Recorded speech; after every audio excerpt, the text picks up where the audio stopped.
Welcome to the Overlook Motel, a place where underseen and unappreciated films are given their moment in the spotlight. This week I'm looking back on Rockne S. O'Bannon's Fear from 1990.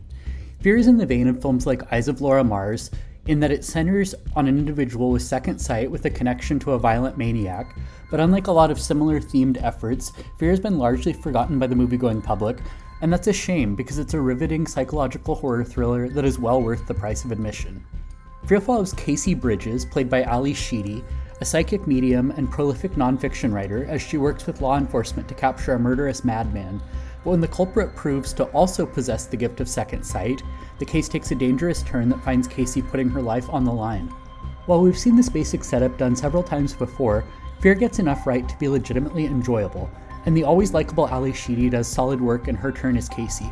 When she's connected to the killer, Casey really appears to be going to a strange, scary, unpredictable, and uncomfortable place, and I can't imagine conveying that cluster of emotions all at once without overdoing it was easy. Yet I think Sheedy does a commendable job helping the audience understand her experience through a variety of nonverbal cues. Writer-director Rockne S. O'Bannon has certainly scripted Casey as an endearing lead. We quickly learn that she's not full of herself or jaded by her success. Finding out that Casey was an orphan until she was 8 years old due to the off-putting effects of her psychic abilities on prospective adoptive parents allows us to see a fragile and vulnerable side to her. The seemingly minor nuance makes Casey infinitely more relatable. But not all of the credit for the way Casey comes across on screen belongs to O'Bannon. Sheedy does a great deal to make the character engaging. She typically brings a quirky charm to the roles she plays, and she manages to do exactly that with Fear. Casey is smart and successful, but she always comes across as down-to-earth and approachable, even a little bit unsure of herself at times. Solid performance from Sheedy aside, the film also benefits from smartly chosen locales that aid in amping up the intensity inherent to the subject matter. One such instance sees Casey stalked by the killer in the corridor system that runs behind the shops at a local mall.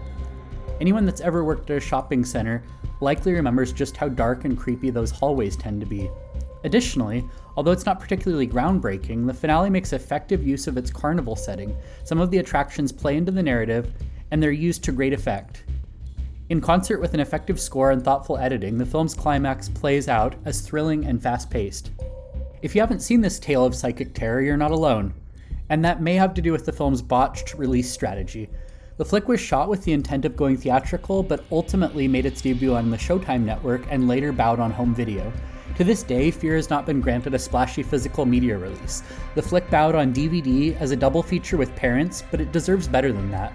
I'd love to see Fear get the Vestron Collector's Series treatment in the near future. It's an entertaining ride with an endearing lead and a compelling mystery at its core. If you're keen to check out Fear, you can also track it down as a digital rental or download via Amazon. Lastly, if you're a fan of underrated cinema and are keen to chat more, you can find me on Twitter @FunWithHorror. That's all for this week. Thanks so much for checking into the Overlook Motel.